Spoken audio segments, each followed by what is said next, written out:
سعودی عرب کا ایک گاؤں لینا، جہاں پر حضرت سلیمان علیہ السلام کے لشکر کے لیے جنات کے کھودے ہوئے 300 کنویں بھی موجود ہیں۔ ان میں سے بیشتر اگرچہ ناکارہ ہو چکے ہیں، مگر 20 کنووں سے اب بھی لوگ میٹھا پانی حاصل کرتے ہیں۔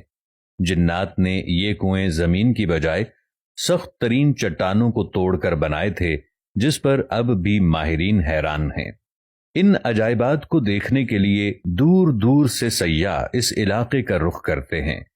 العربیہ کی رپورٹ کے مطابق سعودی عرب کا یہ تاریخی گاؤں لینا مملکت کے شمالی شہر رفح سے 100 کلومیٹر کے فاصلے پر واقع ہے۔ یہ قدیم علاقہ اسٹریٹجک اہمیت کے ساتھ متعدد آثار قدیمہ کی وجہ سے ملک بھر میں شہرت رکھتا ہے۔ یہاں ایک قدیم قلعہ بھی ہے۔ پرانے زمانے میں بیت المقدس اور یمن کے مابین پیدل سفر کا مشہور راستہ اسی گاؤں سے گزرتا تھا۔ عدن سے عراق جانے والی مکہ زبیدہ کی بنائی ہوئی مشہور سڑک درب زبیدہ بھی یہاں سے ہو کر جاتی تھی۔ اب بھی سیر و تفریح کے شائقین بڑی تعداد میں اس علاقے کا رخ کرتے ہیں۔ سعودی محقق حمد الجاسر کا کہنا ہے کہ اس قدیم گاؤں میں حضرت سلیمان علیہ السلام کا لشکر بھی اترا تھا۔ سلیمان علیہ السلام جب اپنا لشکر لے کر یمن جا رہے تھے تو یہاں ٹھہرے تھے۔ اس بے آب و گیا علاقے میں لشکر کو پانی کی ضرورت پڑی تو حضرت سلیمان علیہ السلام نے جنات کو حکم دیا کہ وہ ہنگامی طور پر کنویں کھودیں، تو جنات نے چٹانوں پر مشتمل سخت ترین زمین میں 300 کنویں کھود دیے تھے۔ یہ انتہائی گہرے کنویں اب بھی اصلی حالت میں موجود ہیں، جنہیں زمین پر اب بھی اپنا وجود رکھنے والا معجزہ قرار دیا جاتا ہے۔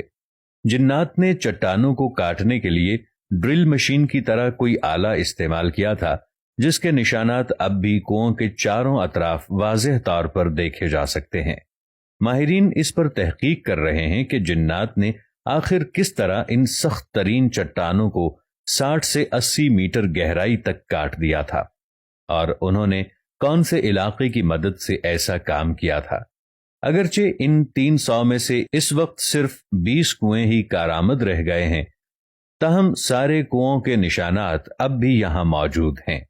ان کنووں کو دیکھنے والا ہر شخص حیرت زدہ ہو کر رہ جاتا ہے۔ تاریخی روایات کے مطابق جب حضرت سلیمان علیہ السلام اپنے لاؤ لشکر سمیت یمن جا رہے تھے تو وہ یہاں دوپہر کے کھانے کے لیے اترے تھے۔ لشکر میں جنات کی فوج بھی شامل تھی۔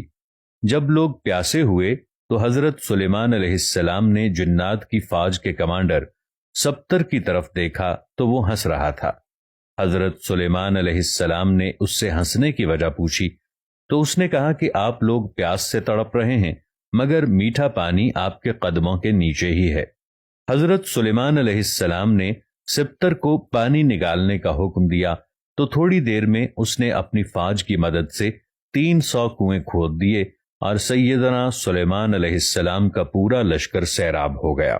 معروف مورخ یاقوت حمودی کے دور تک یہ سارے کنویں میٹھے پانی سے لبالب بھرے ہوئے تھے۔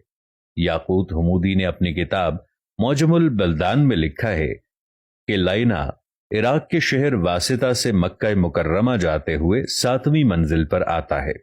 یہ علاقہ اپنے میٹھے پانی کے کنووں کی وجہ سے شہرت رکھتا ہے۔ ان کنووں کی وجہ سے یہ علاقہ بعد میں ایک تجارتی مرکز بن گیا، جہاں عراق اور عرب کے تاجر منڈیاں لگاتے۔ نجد سمیت سعودی عرب کے شمالی علاقوں کے لوگ یہاں آ کر خریداری کرتے۔ تاجر اپنا سامان تجارت یہیں اگلے سیزن تک محفوظ کیے پہاڑوں پر بنے بڑے بڑے گوداموں میں رکھتے، جنہیں سیابیت کہا جاتا تھا۔ یہ گودام اب بھی وہاں موجود ہیں۔ علاوہ ازیں یہ علاقہ مختلف آثار قدیمہ کی وجہ سے بھی شہرت رکھتا ہے۔ سعودی حکومت نے یہاں ایک شاہی قلعہ بھی تعمیر کرایا۔ 1354 ہجری میں تعمیر ہونے والے اس قلعے کو گارے، پتھروں اور لکڑیوں سے بنایا گیا ہے۔ واضح رہے کہ حضرت سلیمان علیہ السلام کو حق تعالی نے جنات پر بھی حکومت دی تھی۔ جنات نے ان کے حکم سے بیت المقدس کی تعمیر میں حصہ لیا تھا۔ وہ دور دراز سے پتھر اور سمندر سے موتی نکال کر لاتے۔ ان کی تعمیر کردہ عمارتیں اب بھی موجود ہیں۔ اس کے علاوہ بھی حضرت سلیمان علیہ السلام جنات سے بہت کام لیتے تھے، جس کا ذکر قرآن کریم میں واضح طور پر کیا گیا ہے۔